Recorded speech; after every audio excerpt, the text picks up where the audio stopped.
Hey there, Amplifiers. Thank you for tuning in. It was documented in the E-Myth. Sometimes we have this entrepreneurial myth and we jump into a business and we just get so excited because we know we have the skill sets to execute, and then we just start growing a business. But it takes a different skill set, and you actually need to be thinking about it from a whole different perspective. And our guest today is really an awesome amplifier who's out in the world making a positive difference. And we're going to be talking about his path from scheduling business to scaling business. And it's really excited to have him guest because he is well known. He's a certified public accountant and entrepreneur. He's also been noted as accounting's today's top 100 most influential people. He's also been noted as 40 under 40 by CPA Practice Advisor, the founder of Earmark CPA, and co-hosts the Cloud Accounting Podcast.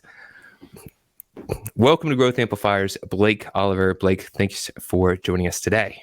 Kenny, thanks for having me. It is a pleasure to be here.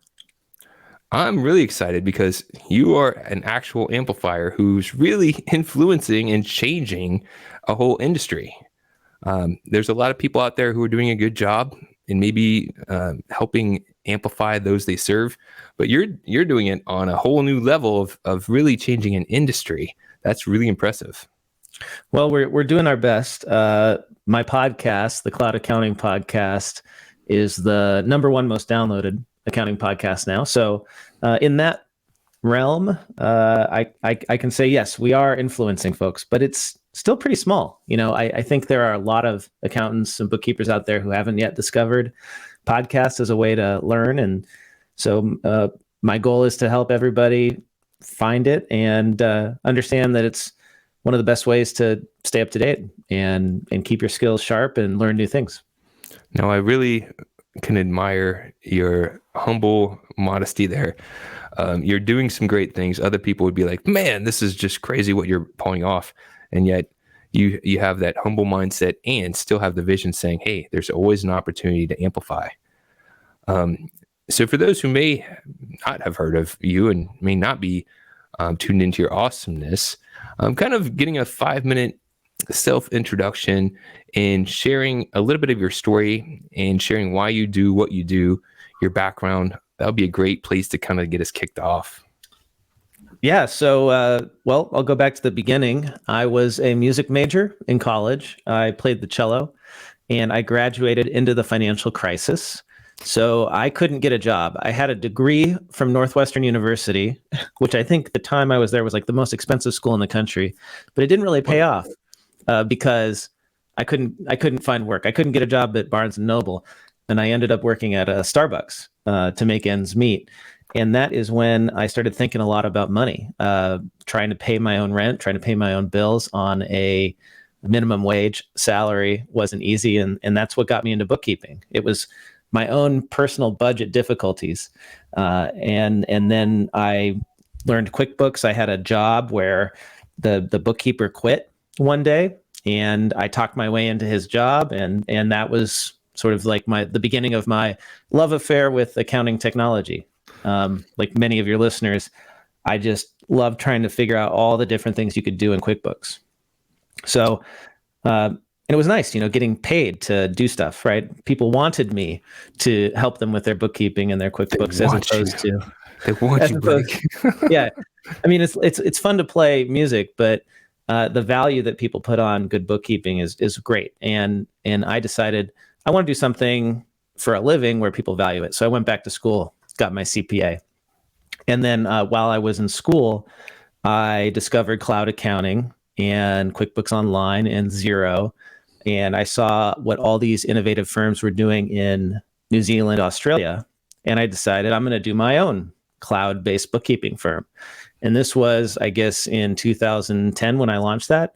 So it's not that I was the first mover or anything, but there definitely wasn't a lot of competition. And we were acquiring clients digitally, not locally. We were a completely virtual firm. We used Xero. We used only cloud apps. And we specialized in doing 3 things for our clients. which I still recommend as a great set of services to offer to your bookkeeping clients. We did bookkeeping, we did bill pay, and we did payroll. That's it. And so we were able to build a really great business. I teamed up with a former classmate, and we started what was called cloud sourced accounting. And in about 5 years, we were approaching $1 million in revenue, and we had like a dozen people on the team. And we were acquired by a CPA firm called HPC, which is now part of Aprio. So you may have heard of Aprio. They're the largest accounting firm in Atlanta, I believe, and Georgia-based. Top 50 firm last time I checked, probably bigger than that now. So I get to say that I helped build a little piece of that top accounting firm because they acquired a bit of what I built. So then after that, I went to work in a large accounting firm, and I washed out of there real quick. I couldn't handle the pace of change. I went in thinking I'm going to go change all their systems and make huge differences. And after 8 months, I couldn't get them to turn on Microsoft Teams. This was when they were doing the beta for that. And so I just said, screw this. I got to do something else, and got into technology. So I went to work for 2 accounting technology companies, doing webinars, doing marketing for them, being a product marketer. And then after that, decided to go off on my own and start my own thing. So here I am back building another business, but not a bookkeeping company this time.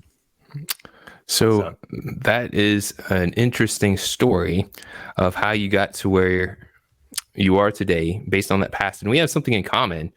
My background, I played music. It was kind of my initial passion.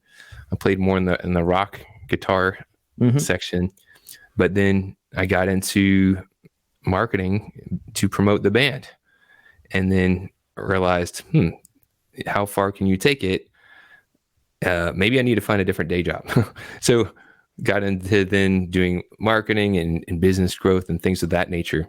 But it's cool parallel, and really appreciate you sharing that. So what do you think? Because I want to get in the topic of what you're doing now, but just going back a step, when you were growing your practice, what do you think was the key to keeping things simple and then being able to grow that to a point where you got acquired?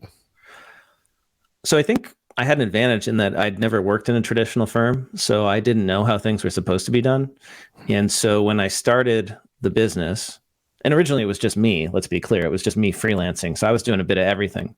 But when I started the business, I knew that I wanted to have processes defined where I wasn't going to be doing the work, and I wasn't going to be involved in the work at all. So I set it up from the beginning where we had defined processes for doing the bookkeeping, doing the bill pay, doing the payroll. Like I said, we had those 3 main services, and we would not deviate from them. So if a client couldn't fit into a particular process, we generally would not take them on.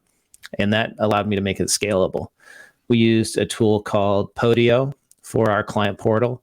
It's an old Citrix product that was really the only game in town when I started. Now we've got all these different cloud-based practice management tools, but that was it. It wasn't built for accountants. It was just built as a general purpose tool, and we adapted it for our purposes. And we found the best in class cloud-based apps. We used Bill.com, we used Xero, we used Gusto for payroll. And so I was able to offload most of the frontline work to my bookkeepers.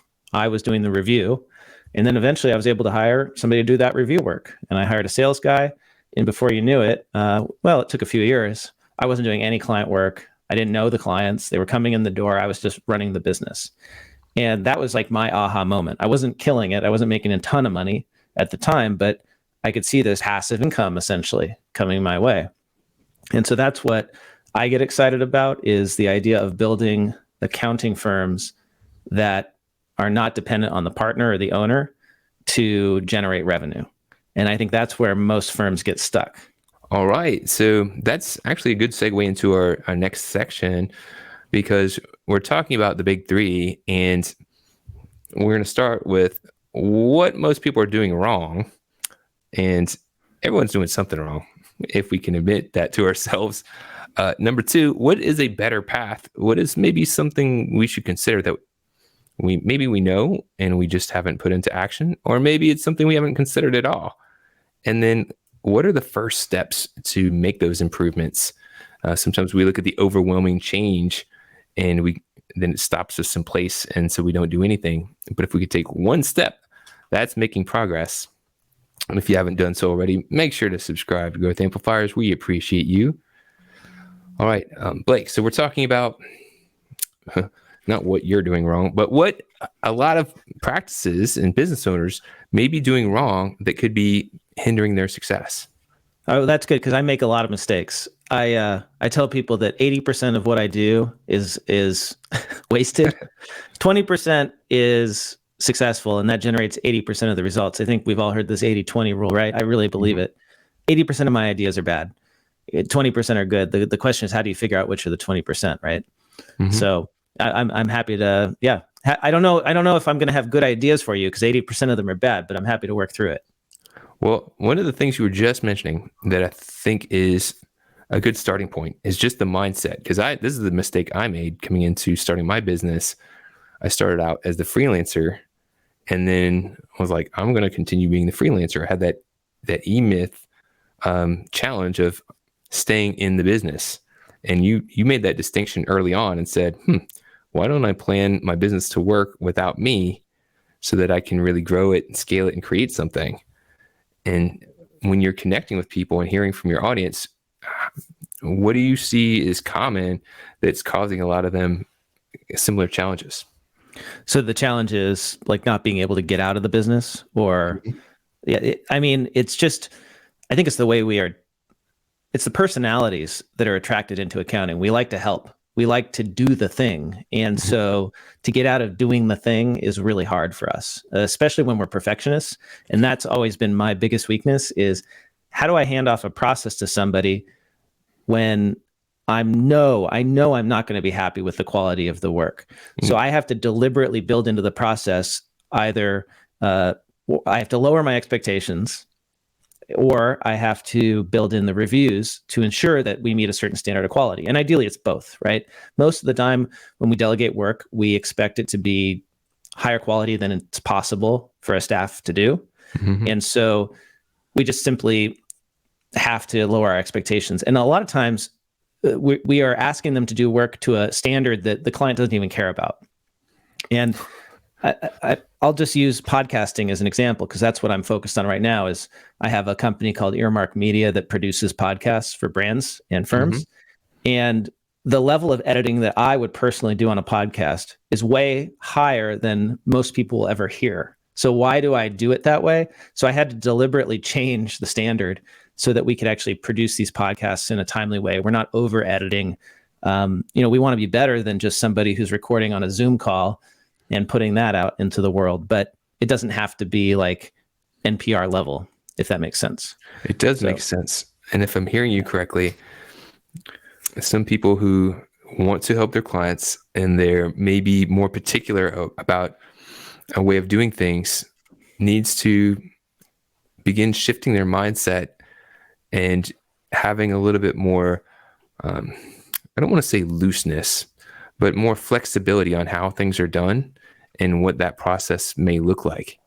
It's really getting focused on what that end result is and getting a little bit less particular on how to get there and what are all those different steps.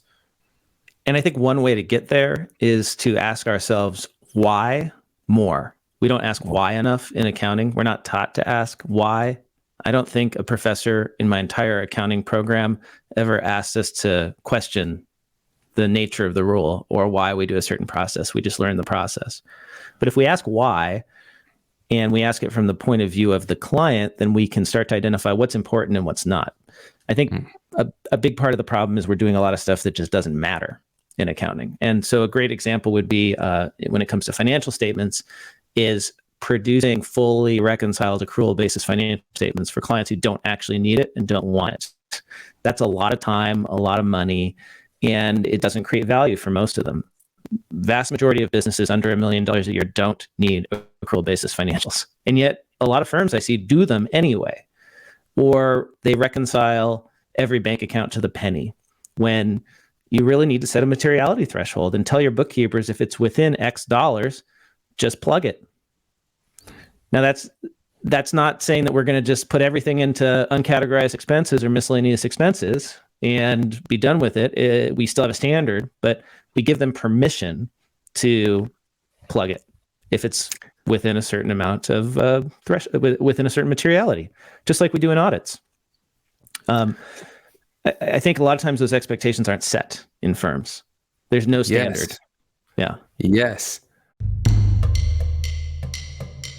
Hey there, this is Kenny from Growth Amplifiers, here to ensure you get your awesome ideas into action to grow and improve your business and achieve your full potential. Take the first step by visiting growthamplifiers.com and clicking the Start Here button. Take the assessment to get your personalized score. Then select from free resources to learn how to improve your score. Don't wait. Be proactive and take action now by visiting growthamplifiers.com and clicking the Start Here button. And always keep on amplifying. Now, let's get back to the show. So You've got to be able to let go control. And a way to do that is by setting clear expectations. Mm-hmm. And I like what you shared a moment ago about, a lot of times we know we think is important and we want to share and provide, but a lot of the times the client may not even be looking for that. I remember early in my career, when just getting started as doing more marketing myself, I would share all these reports and analytics and the clients wouldn't even understand what I was giving them. They weren't looking at it. It's like wasted sort of effort. They want to know the key things. That's right. They don't want to look into a set of financial statements. 80% or more of clients never open those documents that we send them. So the question is, why do we send them to 80% of clients? Maybe we shouldn't.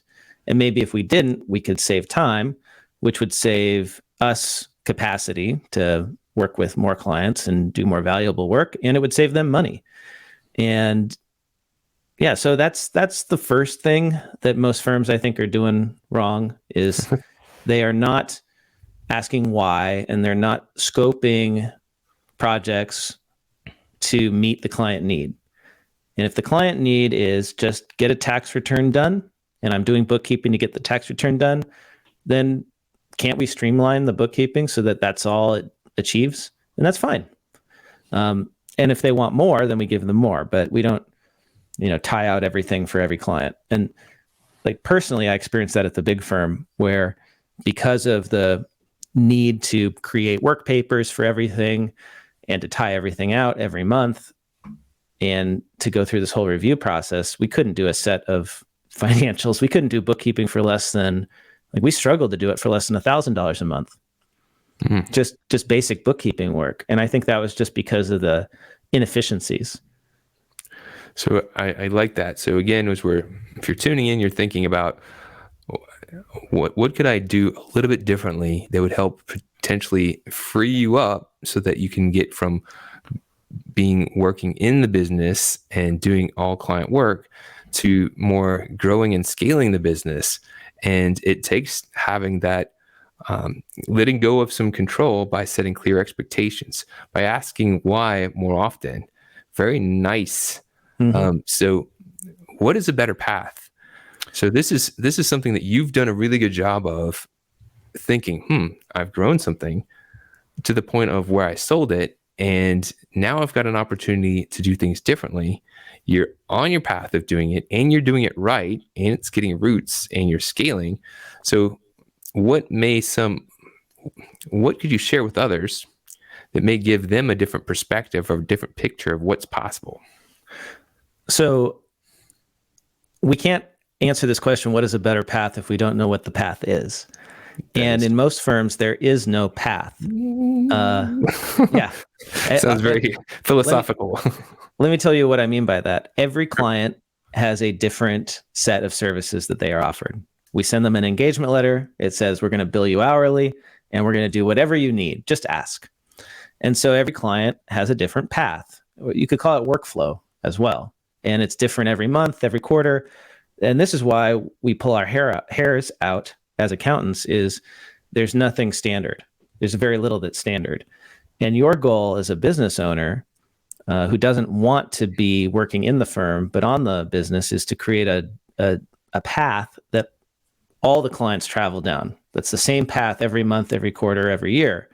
You could have different paths. You could have different paths for different types of clients, but the idea is you want the same process to be followed. And so when I say path, I really mean workflow or process. And so that's why you have to standardize the services you're offering, the technology. It can be really hard to do that when you go from this unstructured way of working with clients to trying to define a path and a process. And I would say the first way to get there, the first thing you need to do to get there is to start documenting your process. Because most firms don't have any documentation for anything. It's all in people's heads. And so when I started my bookkeeping company, the first thing I did was I started writing down how I did everything in a document. It can be a Word document if you want. It can be task management software. At Earmark, we use a tool called Process Street to define our processes. There's lots of different options, but the key is write it down. And then every time you do that process, have the document open, have your manual open so that you can update it if it's changed. And then you try to fit as many clients as possible into that process so it's repeatable and something you can teach to somebody else.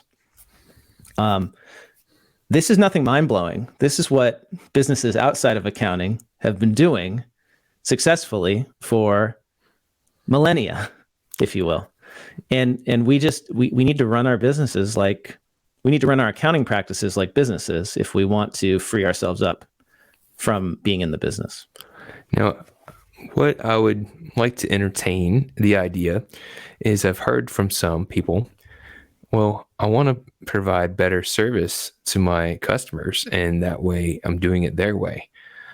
However, if you're doing every customer you have a different way, and that ultimately stretches your resources and creates inconsistencies, then that can end up not better servicing your customers. Maybe that creates more of a kind of a sloppy approach that doesn't quite get the result. And if you said, your first thing, why are we doing this in the first place? What is it that they want? And then aligned your process to help them achieve what's important to them. Yeah. Then you can have a consistent approach that still gets them what they want. They're just following your path. You're the captain of the ship, right? Yep. So way to come full circle, Blake. That's awesome. Here's an example off the top of my head. I love watching Rick Steves on YouTube, on PBS, travel shows, right? Yes. And Rick Steves is a host of these shows, but he also has a travel agency, a tour company. They take people on guided tours. Well, do you think that they're making up a new itinerary for every single trip to Italy every year? They might create a new one, right? But the trips that people are taking are well-worn paths that everybody has gone on before and over again. But most accounting firms, it's like every time you get a tour group together, you're taking them on a brand new journey. We got to stop doing that. It has to be a similar itinerary. It has to be the same process year after year in order for us to make any money. Now, I'm not saying you can't do what you said, Kenny. You can create that totally boutique practice where it's customized for every single client. An analogy would be that bespoke suit tailor in London or something like that. Right. But that's not going to be a Men's Warehouse. That's going to be a business where the owner is in that business forever. So if you want to do that, that's great, but you need to be conscious that that's what you're doing. I've come across some people that they want to have things more free, and then they get into that client. I want to please the client, and when you get down to it, the requests are happening because people are asking, "How would you like it? What would you like? Let me take your order." Versus, I'm going to be a guide and give you the best path to get to where you want to go. Yes. This subtle shift in approach, but it makes a difference. And then you're able to say, follow my path. I know this is a good trip. We've already tested the restaurants. We've already made sure that there's good customer service in the hotels. We know that this is a good scenic route. Yep. You're welcome to craft your own, but it can't guarantee it's going to be that same ride.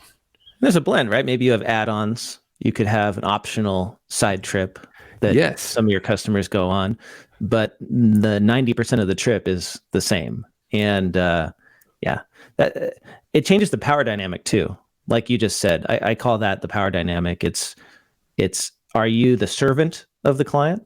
Nothing wrong with being a servant. Like the samurai were the greatest servants that ever lived, right? The word literally means to serve, and there's a lot of respect in that. There's nothing wrong with it. But you have to decide if that's what you want to do. Do you want to be a samurai for your clients, or do you want to be a tour guide for your clients? And all this goes back to what I hear from a lot of the people that I've been connecting with is that they're frustrated and challenged with not being able to have their business run as smooth and flow and being able to scale it. They get bottlenecked, and a lot of that comes because they have too many options and not enough guidance. Yeah. So any closing thoughts to that whole topic of discussion? Well, the reason that you want to build a business that you're not working in is because you can sell it. So if you want to exit your business someday and not just have a job, and you want to sell it for 1 or more times annual revenue, it needs to be a business that can operate without you. And the only way you can build that is by doing these things. So that's the real motivation. And that's why I was able to sell my bookkeeping company. And I took the money and I left. And I was free to go whenever I wanted because the clients didn't know who I was. I wasn't essential to running the business. The processes ran without me. And that's how basically every small business that gets acquired works. It just has to be able to run without you. And so one way to test it, I guess, is to, do this, get your team set up, and then take a month off. And don't answer the phone and see if the business still exists when you come back. That's how you know. Well, I guess it doesn't. Where is Blake Oliver? Yeah. And I'm planning to do that, right? Earmark, my company Earmark, which I think I've referenced that, but I haven't explained what it is. We make podcasts, we produce podcasts, and we also have an app that allows people to get continuing education for listening to accounting and tax podcasts. It's called Earmark CPA, and you can download it on the App Store and get free CPE. That business is the one I want to grow to at least $10 million and sell it. I want to do 10x what I did from my last firm. And the only way that's going to happen is if I build an app where it keeps running without me. So maybe we need to think about our firms like apps. I like that thought. It's a good thought and a really good idea. So even if you're not looking to sell your business as your goal, at some point, as I'm sure you know, and you may even advise some of your clients, there will be an end game. There will be a time where you'll need to step away at some point in time, and might as well begin with the end in mind and set yourself up for success. That's right. So we're know where you're going. We're going to jump into the advisor's picks. I'm going to pick your brain on a couple things, and starting off with, do you have a book that you would recommend that would help people with anything that you would find valuable? Could be something that you're reading now, something you read in the past, or something that would just be worth highlighting. He's like, you didn't prep me with this. No, so I have a book, but I guess, here it is. Oh, yes. I am ready. I was looking for it. So this is Ron Baker's new book, Time's Up: The Subscription Business Model for Professional Firms. I think this is the number one thing to read right now if you're a firm owner and you want to change how your business operates to be more like an app and less like a practice. I wrote the foreword to the book. I was very honored that Ron asked me to do that. He's written a lot of great books, but this is my favorite. I think it's the most accessible too. Accessible in the sense that we all have experienced the subscription economy now and the benefits of Netflix and Amazon and Google and Microsoft and all of these companies that have either been born in or pivoted to subscription businesses. And I mean, you could change nothing about an accounting firm except how it bills, putting people on subscriptions, and it will totally change your life because you're getting your cash up front and you're no longer financing your clients' tax returns. It's a way to put hundreds of thousands of dollars back into your pocket as a firm owner. That's a great, awesome nugget of knowledge right there. Moving on to advisor pick 2 of 3, we're talking about, do you have an event, whether it's a conference or an in-person event that you like, or a virtual event that you think would be worth mentioning? So the Cloud Accounting Podcast typically goes to QuickBooks Connect, XeroCon, Scaling New Heights. Those are 3 of my favorite conferences. I would say QuickBooks Connect was the highlight this year for me. If you are a firm that's on QuickBooks, I mean, who isn't, right? I would say go to that conference. It's been moved from San Jose to Vegas, so it's a lot easier to get to for most people. And it is a blast. Super cool. Last little one we're getting is thought leader. Is there a thought leader you'd like to highlight? Give a shout out to someone that has been doing some things, maybe a good guest on Growth Amplifiers or your show. So I already mentioned Ron Baker, so I don't need to mention him. Everyone knows him. But I guess the guy who inspires me the most right now is probably Jason Statz from Realize. He runs a group of tech savvy firm owners. He's really all about automation technology. Kind of took what I started and just ran with it and made it 100 times even better when it comes to accounting tech. And he's teaching people how to use Chat GPT and OpenAI to run their firms. They teach people how to do Zapier and no code apps and stuff like that. So if you want to dig deep into tech, follow Jason Statz on Twitter. Really cool. Thank you so much. And for those who have tuned in, and you've mentioned several different things, including Earmark and Cloud Accounting Podcast. And if they want to learn more about either, where could they go? What should they do? How can they take action? Well, so one thing that I've learned from smart marketers like yourself, Kenny, is that you should only have one call to action. And I've always been bad at that. But I think I can tie them together. So my call to action for our listeners or viewers is listen to the Cloud Accounting Podcast. You can subscribe on any podcast player, or you can just go to cloudaccountingpodcast.com to listen. And you'll hear in the episodes that you can get CPE for listening to Cloud Accounting Podcast. So if you need continuing education credits, you can then get CPE for listening on the Earmark app. So check out the Cloud Accounting Podcast. Nicely done. Nicely done, sir. Thank you. So as a way we'll kind of wrap up, it's a tradition on wrapping up these shows. You've shared a lot of great wisdom and knowledge and highly appreciate that. But if you could share one more piece of advice, closing advice, something, it doesn't have to relate to accounting or anything tech. It could just be anything that you've learned on your journey that might be worth sharing to someone on theirs. I would say keep your mind open about where your career will head. I thought I was going to be a cellist in an orchestra, and look at me now. It's only been I don't know. It's been less than 15 years since that change happened for me. And I had a bit of a quarter life crisis when that happened, because I thought I knew exactly what I was going to do with my life, and then it fell apart and I sort of had to rebuild. And it was hard, but what's exciting is that in that short amount of time, I've changed careers. I've gotten a new professional license. I've built and sold a firm. I've worked for 2 different tech companies. And all of that happened because I was just open to whatever came my way, because I sort of like did the opposite of what I'd done before and just said, I'll take whatever meeting comes, and I'll pursue whatever opportunity looks the best. And that's what's great about this country, is that you can reinvent yourself multiple times in your life, and you can reap the benefits too. I feel so lucky. I think that's great advice. Keep that open mind. Be open to the possibilities. Keep that bold vision alive and fueled.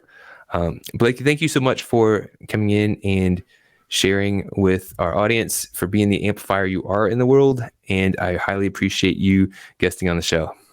Thank you, Kenny. Thanks for having me. It was so fun to talk to you. To show your support, take a moment to amplify this message by sharing it online. To connect with me or gain more business growth insights, visit www.growthamplifiers.com. Thank you for your support.